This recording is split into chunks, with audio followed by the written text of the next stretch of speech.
Sono giorni molto difficili e complessi. Già.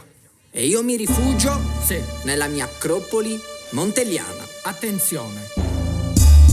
Io non sono come voi, io non sono come voi. Penso all'inconscio tipo Freud. Siamo tutti diversi o forse tutti un po' simili. In sto mondo non c'è posto per gli animi sensibili o ricordi nitidi. Che trattengo, i brividi sto male, adesso svengo. Penso e rifletto, dopo mi pento. Vivere un grandissimo macello e non c'è verso di parlare all'ottuso e al violento. Vuoi una vita da star ma non arrivi a fine mese. Dici la verità e ti becchi le offese. Ti dicono devi investire sì ma tu hai spese. Ti insultano e ti umiliano ma in modo cortese. Va bene, pazienza, ci faccio l'abitudine. Come Pessoa scrivo il mio libro dell'inquietudine. Ogni mia parola è uno shuriken che ti ferisce. La tua vita è un libro ma la trama non convince. No, volevi il galantuomo, allora eccolo. Descrivo questa vita che oscilla come un pendolo. Sì, come un pendolo da una parte all'altra. Basta molto poco per perdere la calma. Già, volevi il galantuomo, allora eccolo. Descrivo questa vita che oscilla come un pendolo. Sì, come un pendolo da una parte all'altra. Basta molto poco per perdere la calma.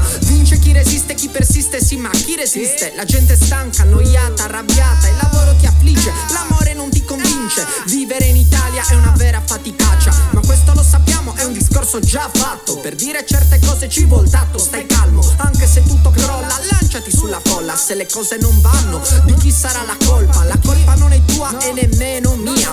Cerchi la verità ma dove credi che sia? Forse è andata via, forse è scappata. Forse la società è triste e malata. La società la vedo un po' acciacata, poco stimolante. Quando esco noto le solite facce, tutte un po' tristi, tutte un po' stanche. Nessuno sa più cosa è davvero importante.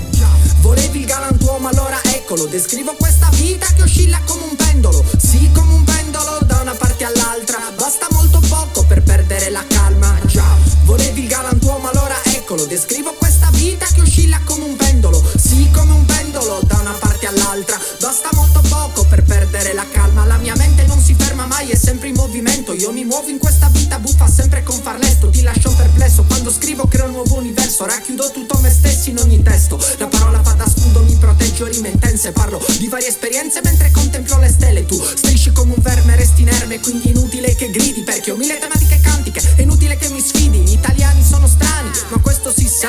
Hanno paura della verità. Gridano un po' tutti, in effetti strillano. Questo paese è sempre più ridicolo. Nessuno fa niente, tutti stanno zitti. C'è chi ammazzerebbe per fare due spicci. Dei soldi non mi importa, arrivo con storie infinite. Questo è il galantuomo detto Scerbanenko delle rime. Sì, volevi il galantuomo, allora eccolo. Descrivo questa vita che oscilla come un pendolo. Sì, come un pendolo da una parte all'altra. Basta molto poco per perdere la calma. Già, volevi il galantuomo, allora eccolo. Descrivo questa vita che oscilla come un pendolo. Sì, come un pendolo da una parte all'altra. Basta molto poco per perdere la calma. Già.